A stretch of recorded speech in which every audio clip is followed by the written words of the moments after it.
É o programa Bíblia no meu dia a dia e que alegria ter a sua companhia comigo e juntos fazendo o estudo bíblico, a leitura orante da Palavra de Deus. Estamos estudando o livro dos Juízes no Antigo Testamento e é muito bom saber daquilo que Deus tem feito no nosso coração, a partir de toda a instrução e de tudo aquilo que nós vamos fazendo da leitura do livro dos Juízes. Claro, sempre vivendo aquela experiência. O literal, aquela que é a leitura do que aconteceu, mas também a dimensão espiritual, onde nós vamos encontrando elementos para a nossa vida espiritual, para a nossa caminhada de fé. Então, quero convidar você a, junto comigo, a abrir o seu coração para que nós façamos uma experiência com a palavra hoje que direcione os nossos passos. Mas, para isso, nós devemos e precisamos convidá-lo para nos ajudar no nosso estudo bíblico, o Divino Espírito Santo. Vamos rezar suplicando a presença dele. No nome do Pai, do Filho e do Espírito Santo. Amém. Vinde, Espírito Santo, enchei os corações dos vossos fiéis e acendei neles o fogo do vosso amor. Enviai o vosso Espírito e tudo será criado e renovareis a face da terra. Oremos, ó Deus que instruíste os corações dos vossos fiéis, com a luz do Espírito Santo, fazei que apreciemos retamente todas as coisas, segundo o mesmo Espírito, e gozemos sempre da sua consolação, por Cristo Senhor nosso. Amém. Quero convidar você a pegar aí a sua Bíblia para nós darmos prosseguimento no estudo do livro dos Juízes. Anota aí no seu caderno, Juízes, capítulo 10, versículos de 6 a 18. Juízes, capítulo 10, versículos de 6 a 18. Vamos juntos ler o texto e depois meditá-lo. Os israelitas continuaram a fazer o que é mal aos olhos do Senhor. Serviram aos ídolos de Baal e de Astarte, aos deuses de Arã, de Sidônia e de Moabe, aos deuses dos Amonitas e dos Filisteus. Abandonaram o Senhor e não lhe prestaram culto. Por isso a ira do Senhor inflamou-se contra Israel e ele os entregou às mãos dos filisteus e dos amonitas.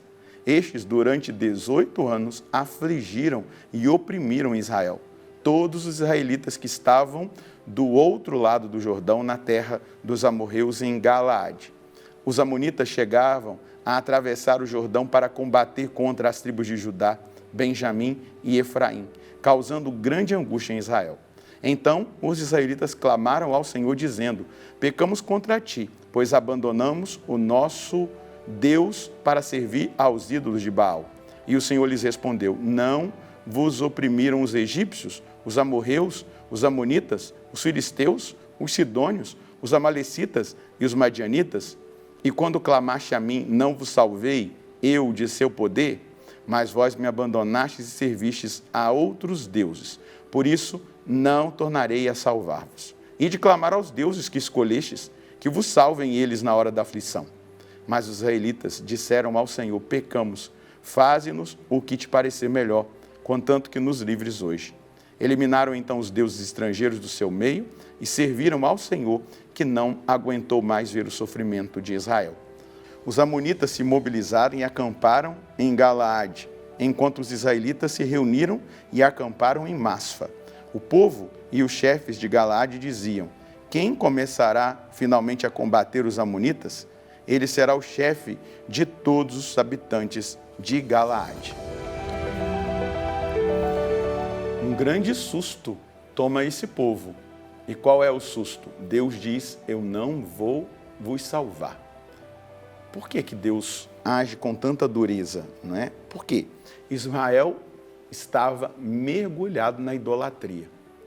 Aquele mesmo ciclo vicioso. Idolatria, opressão, e aqui nós vimos que foi 18 anos que Deus permitiu esse sofrimento, clamor, a misericórdia de Deus e o levantar de um juiz, que é o Salvador. Porém, aqui nós vamos ver, eles estão, apresentado no texto, 7 nações, ou seja, 7 ídolos, que representa aqui a totalidade da idolatria. Então, esse povo chegou à totalidade da idolatria. E Deus está sendo duro com eles, porque me parece, o texto deixa isso aqui, seja implícito ou até mesmo explícito, que aquele primeiro pedido de ajuda não vem de um arrependimento sincero, não vem de uma contrição perfeita, vem somente da provocação, da dor que eles estão sentindo, do sofrimento que eles estão passando, mas não há um sincero desejo de conversão. Isso muitas vezes acontece com a gente, não é? A gente até busca a confissão, mas não tem aquele propósito de emenda, de conversão, um posicionamento de radicalidade. Então, Deus, Ele que vê o coração, que sonda os corações, por isso que às vezes a gente se confessa e não se liberta daquele pecado que a gente confessou. Vai cair nele de novo, porque não houve um propósito, né? Então, aqui nesse contexto, não se trata apenas de culto a ídolos pagãos, mas da quebra da aliança com Deus, né? De uma aliança espiritual. Eles quebraram a aliança com Deus. E Deus, ele vai ser duro, radical. Ele se ira, né? A gente vai ver aqui, é uma manifestação de justiça contra o pecado. E aí eles sofrem uma opressão dupla, filisteus e amonitas. O que aqui isso quer dizer? Está acontecendo um cerco completo e é um sofrimento atroz. 18 anos de sofrimento pedagógico. Deus permite, não é? Para que eles realmente se voltem para Ele, para que eles realmente se arrependam, para que eles realmente se convertam, para que eles realmente se entreguem. Deus permite, todas as coisas cooperam para o bem daqueles que amam a Deus. Então, é importante que nós percebamos que sofrimentos, lutas que nós travamos, às vezes humilhações, perseguições, são pedagógicos para a nossa verdadeira e sincera conversão. Por quê? Nós devemos dar a Deus o melhor. Então, aqui nós vamos perceber que eles estão vivendo no erro, né? Vocês, Deus está dizendo, vocês me trocaram. E aí depois correm a mim quando tudo dá errado, eu não vou salvar vocês. Eu não vou salvar vocês. Para que vocês vivam aquilo que vocês escolherem, recorram aos ídolos que vocês estão adorando, vai pedir para que eles libertem vocês. É isso que Deus está falando para eles. Peça aos ídolos que eles libertem vocês, já que vocês me abandonam e ficam vindo, vai e volta, não é? Aqui Deus silencia para que a alma grite, não é? Deus silencia para que a alma grite. Deus diz, eu não vou salvar. Aqui eu anotei um texto de São Jerônimo que ele vai dizer assim: a idolatria sempre começa do esquecimento do bem que Deus fez. Quantas vezes a gente se esquece do bem que Deus nos fez? A gente vai se empanturrando de pecado, de vícios. Quantas vezes a gente faz corpo mole e esquece que Deus pagou o preço do nosso resgate na cruz, que Deus expiou os nossos pecados derramando o sangue dele, que Deus nos justificou se oferecendo o seu próprio filho. Aí acontece o que Deus esperava. Eles aceitam o castigo. Eles aceitam ali, né, aquilo que Deus... Então, o Senhor pode fazer o que o Senhor quiser. A alma, aqui a gente vai ver que a palavra vai dizer, né, que Deus, ele começou a sentir, né, a aflição, a dor, né, do povo, né, o sofrimento de Israel.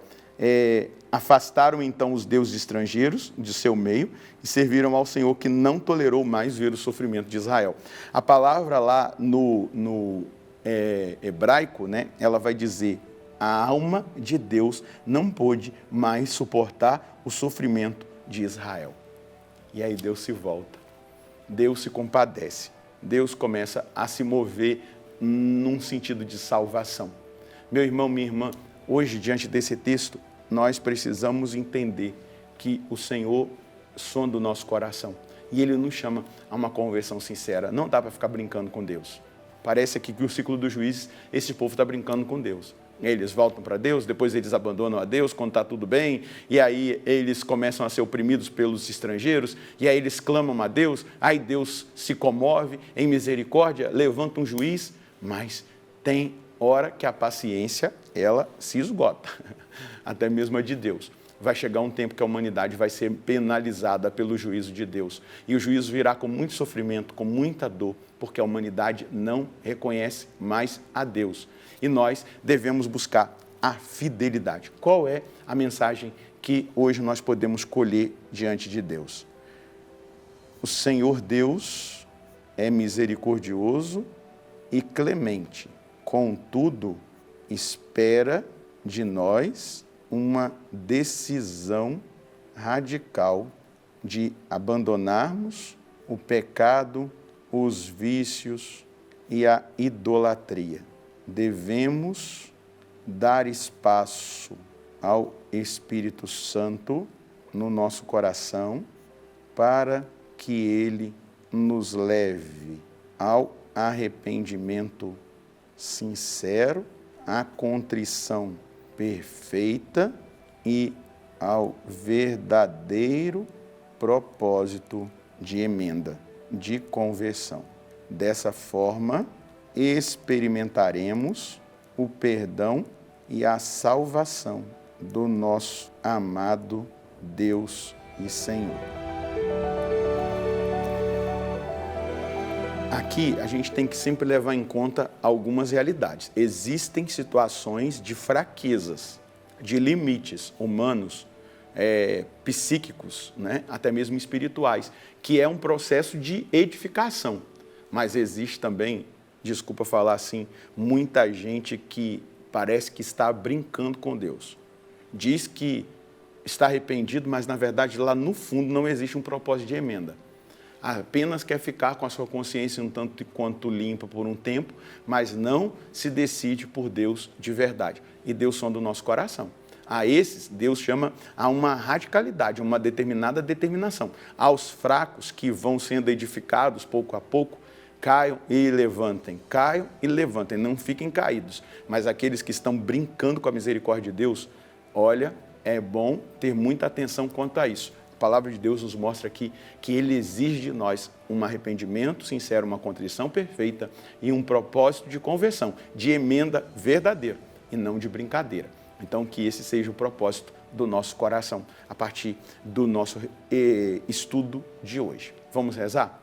Senhor, obrigado porque a sua palavra mostra que o Senhor é um Deus justo, o Senhor é um Deus misericordioso, mas também é justo e não quer perder ninguém, por isso age com dureza. O Senhor agiu com dureza com o seu povo no texto que nós estudamos hoje, mas o Senhor agiu com dureza para provocar uma reflexão, uma conversão. Eles foram lá e quebraram os ídolos, eles foram lá e destruíram os postes sagrados e eles se voltaram de verdade para o Senhor. Aí o seu coração se comoveu com o sofrimento deles e veio para perdoá-los. O Senhor é perdoador, mas o Senhor não é um Deus que é enganável. O Senhor é onisciente, o Senhor conhece verdadeiramente o nosso coração.